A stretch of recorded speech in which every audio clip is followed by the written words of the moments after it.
Assalamualaikum warahmatullahi wabarakatuh. Jumpa lagi dengan channel 1001 Kisah Islami dengan judul Kisah Sahabat Nabi Abdurrahman bin Auf.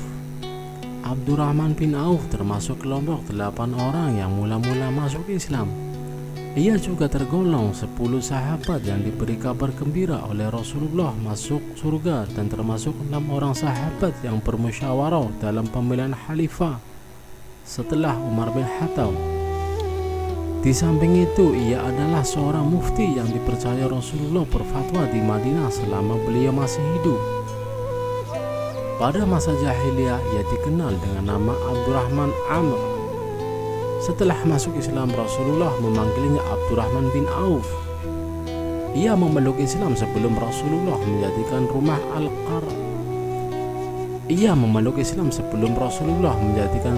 Al-Arqam sebagai pusat dakwah. Ia mendapatkan hidayah dari Allah 2 hari setelah Abu Bakar As-Siddiq memeluk Islam. Seperti kaum muslimin yang pertama-tama masuk Islam lainnya, Abdurrahman bin Auf tak luput dari penyiksaan dan tekanan dari kaum kafir Quraisy. Namun ia tetap sabar dan tabah. Abdurrahman turut hijrah ke Habasyah bersama kawan-kawan seiman untuk menyelamatkan diri dan agama dari tekanan Quraisy. Tatkala Rasulullah SAW dan para sahabat diizinkan Allah hijrah ke Madinah, Abdurrahman menjadi pelopor kaum muslimin. Di kota yang dulu bernama Yastrib ini, Rasulullah mempersaudarakan orang-orang Muhajirin dan Ansor. Abdurrahman bin Auf dipersaudarakan dengan Sa'ad bin Rabi al-Ansari. Sa'ad termasuk orang kaya di antara penduduk Madinah. Ia berniat membantu saudaranya dengan sepenuh hati. Namun Abdurrahman menolak. Ia hanya berkata, "Tunjukkanlah padaku di mana letak pasar di kota ini." Saat kemudian menunjukkan padanya di mana letak pasar, maka mulailah Abdurrahman berniaga di sana. Belum lama menjalankan bisnisnya, ia berhasil mengumpulkan uang yang cukup untuk mahar nikah. Ia pun mendatangi Rasulullah seraya berkata, "Saya ingin menikah ya Rasulullah," katanya. "Apa mahar yang akan kau berikan pada istrimu?" tanya Rasul SAW. "Emas seberat biji kurma," jawabnya. Rasulullah bersabda, "Laksanakanlah walimah atau kenduri walau hanya dengan menyembelih ekor kambing. Semoga Allah memberkati pernikahanmu dan hartamu." Sejak itulah kehidupan Abdurrahman menjadi makmur. Seandainya ia mendapatkan sebongkah batu, maka di bawahnya terdapat emas dan perak. Begitu besar berkah yang diberikan Allah kepadanya sampai ia dijuluki sahabat bertangan emas.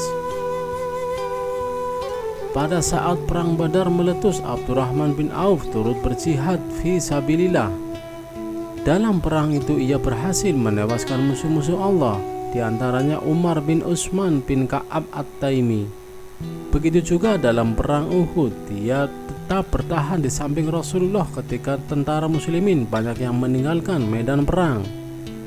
Abdurrahman bin Auf adalah sahabat yang dikenal paling kaya dan dermawan. Ia tak segan-segan mengeluarkan hartanya untuk jihad di jalan Allah. Pada waktu perang Tabuk, Rasulullah memerintahkan kaum muslimin untuk mengorbankan harta benda mereka. Dengan patuh Abdurrahman bin Auf memenuhi seruan Nabi SAW. Ia mempelopori dengan menyerahkan 200 uqiyah emas. Mengetahui hal tersebut, Umar bin Khattab berbisik kepada Rasulullah, "Sepertinya Abdurrahman berdosa karena tidak meninggalkan uang belanja sedikit pun untuk keluarganya." Rasulullah bertanya kepada Abdurrahman, "Apakah kau meninggalkan uang belanja untuk istrimu?"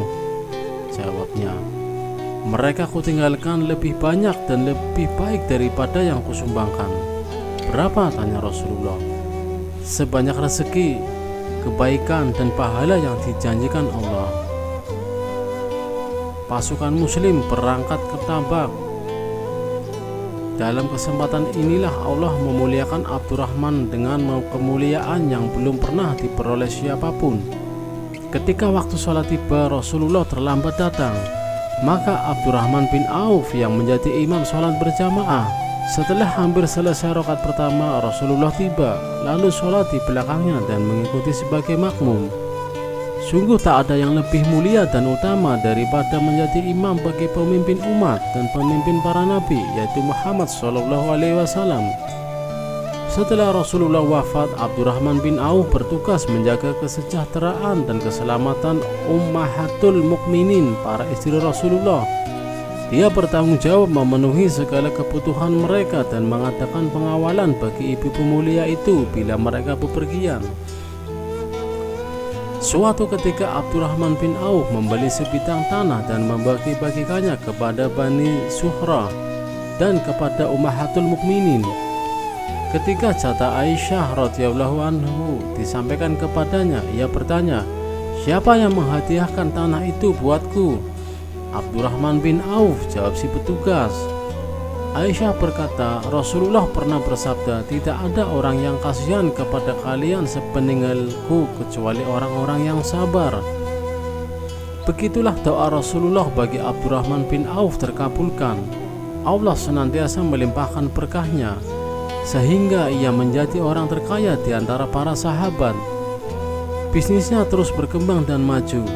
Semakin banyak keuntungan yang ia peroleh, semakin besar pula kedermawanannya.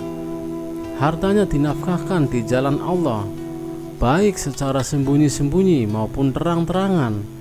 Walau termasuk konglomerat terbesar pada masanya, namun ia tidak mempengaruhi jiwanya yang dipenuhi iman dan takwa.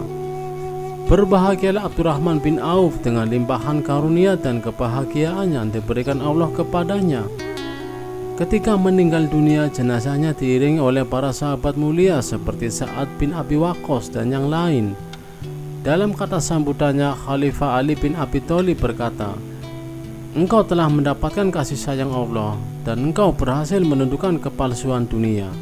Semoga Allah selalu merahmatimu."